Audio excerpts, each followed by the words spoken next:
Bonjour, aujourd'hui nous allons aborder les complexes en terminale S et en particulier la forme algébrique. Alors ce qu'il faut savoir, c'est que l'ensemble des complexes est noté C bar. Il contient l'ensemble des réels, et l'ensemble des réels, c'est l'ensemble sur lequel vous avez travaillé pendant toutes les années jusqu'à aujourd'hui. Donc, l'ensemble des réels est à l'intérieur de l'ensemble des complexes. La notation d'un complexe, par exemple, je vais vous donner un exemple, je vais prendre cet exemple-là, z égale 3 plus 2i. Il contient une partie réelle, la partie réelle de z est notée comme ça va être égal à 3. Et la partie imaginaire de z va être égale à 2. Si ici on pose z égale 4, z sera un réel pur, il appartiendra au réel, à l'ensemble uniquement des réels. On dit que c'est un réel pur.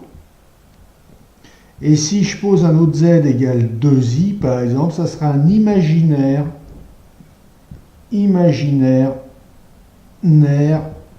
pur. Il n'a bien, d'accord? Sa partie imaginaire sera égale à 2. Le nombre qui multiplie le i. Et là, la partie réelle du réel pur sera égale à 4. Et la partie imaginaire sera égale à 0 dans ce cas-là. Voilà. D'autre part, ce qu'il faut savoir, c'est que i carré sera égal à moins 1.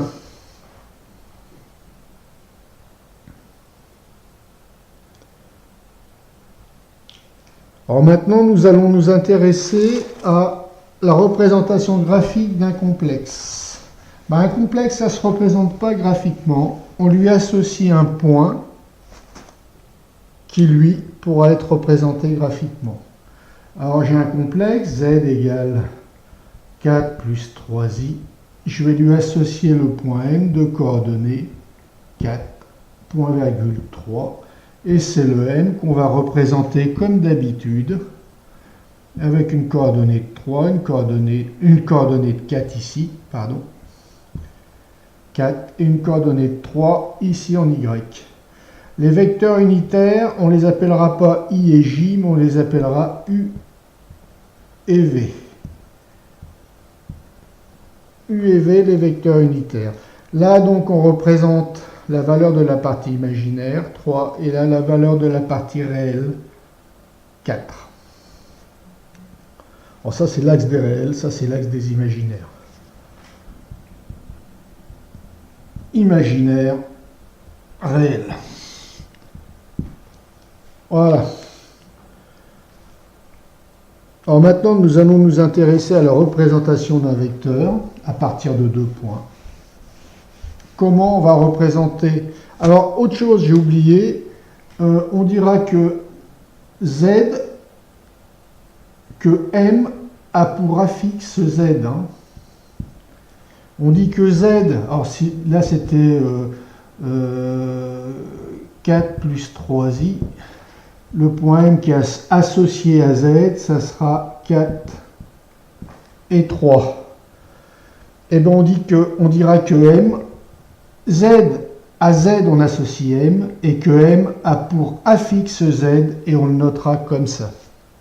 D'accord? On dit que m a pour affixe z, avec z égale 4 plus 3i.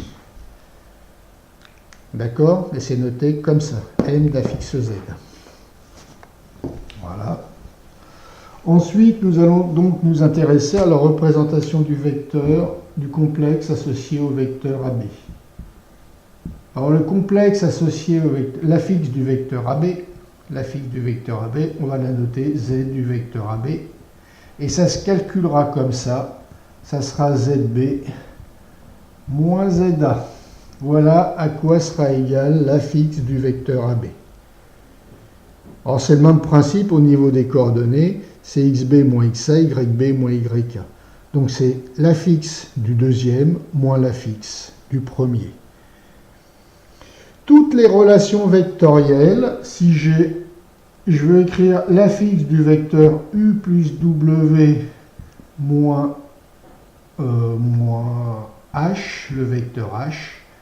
Il aura comme affixe z, u plus w moins h, qui sera égal à zu plus zw moins zh. On voit que toutes les relations vectorielles se transposeront directement sur les relations complexes. Ça sera exactement le même genre de relation. Et pour finir, je veux calculer les coordonnées d'un milieu, I milieu du segment AB.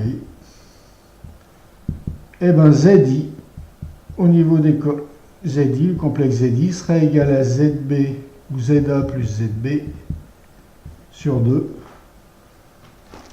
Voilà comment je calculerai l'affixe du milieu de AB. Je vois que c'est exactement la même relation que j'avais sur les coordonnées. Donc les relations de coordonnées, j'aurai exactement les mêmes, se transposeront, seront identiques sur les relations de complexes. Et maintenant, pour finir, nous allons regarder comment se font les opérations sur les complexes. Alors, je vais prendre deux complexes, z égale 3 plus 4i et z' égale 1 plus 2i. Je vais déjà calculer le produit z fois z'. Et bien, ça va être égal à 3 plus 4i, facteur de 1 plus 2i. Ça serait égal à 3, on distribue, c'est la distributivité. 3 fois 1, 3 fois 1 plus 3 fois 2i, plus 4i fois 1, plus 4i fois 2i. J'ai distribué mon 3 plus 4i sur 1 plus 2i, les règles de la multiplication classique. Ça me donne 4 plus 6i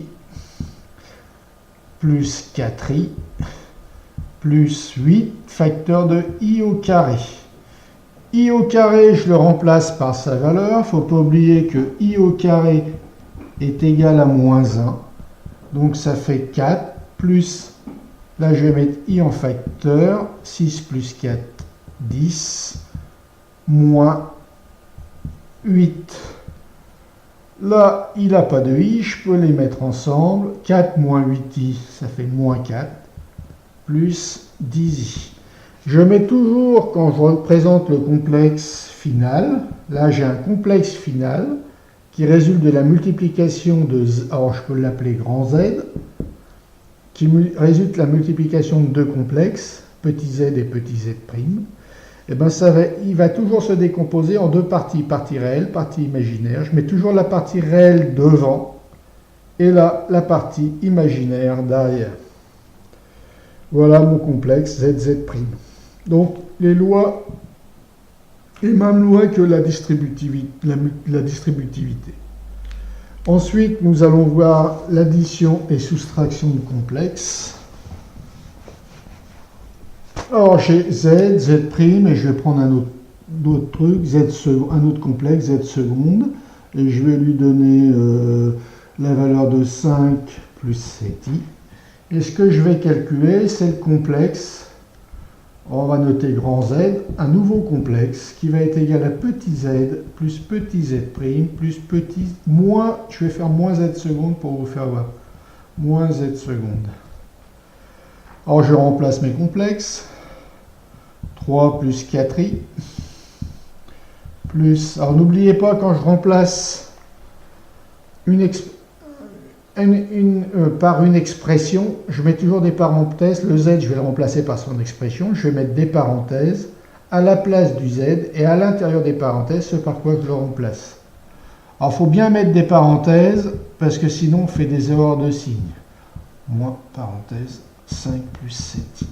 Voilà. Alors, quand vous remplacez, mettez toujours des parenthèses.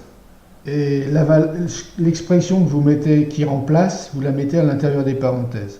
Donc après, j'enlève mes parenthèses, ça fait plus 1 plus 2i, moins 5, moins 7i. Après, vous regroupez donc les réels ensemble et les imaginaires ensemble. Donc les parties en i, vous les regroupez ensemble, et les parties sans i, vous les regroupez ensemble. Donc ça fait 3 plus 1 moins 5, plus i facteur de 4, plus 2, moins 7. Moins 7. Ça fait 3 plus 1 moins 5, ça fait moins 1, plus i facteur de 6 moins 1, facteur de moins 1. Voilà mon complexe final qui est égal à la somme de petit z prime, soustraction de z seconde. Là, on voit que la partie réelle de grand Z est égale à moins 1. Partie imaginaire de grand Z est égale aussi à moins 1. Voilà la partie imaginaire. Alors, je vais le mettre en rouge. Comme ça, vous verrez bien la différence. Voilà, c'est le nombre qui multiplie le i. Donc, c'est moins 1. Voilà sur les règles de calcul avec les complexes. Nous aborderons la division de complexes avec le conjugué, car c'est là qu'on utilise le conjugué. Donc je vous invite à regarder la suite des cours sur le conjugué, après la forme trigonométrique, etc. Et puis de suivre tous les cours sur notre site, si ce cours-là vous a plu, vous paraît simple, vous paraît facile à comprendre. Le contenu est complet. Il contient tout ce que vous devez savoir en terminale S. Alors si cette vidéo vous a bien plu, je vous invite à la partager avec vos camarades. N'hésitez pas. Toujours la connaissance, il faut la faire partager le plus possible. Et je vous invite aussi à vous abonner, car bientôt cela deviendra légèrement payant. L'abonnement ne sera pas cher, mais ça va venir assez vite. Donc pour l'instant, profitez de la gratuité et profitez-en rapidement, inscrivez-vous. Abonnez-vous. Et ben, je vous souhaite une bonne journée et puis travaillez bien, quoi. Bon courage. À bientôt. J'espère.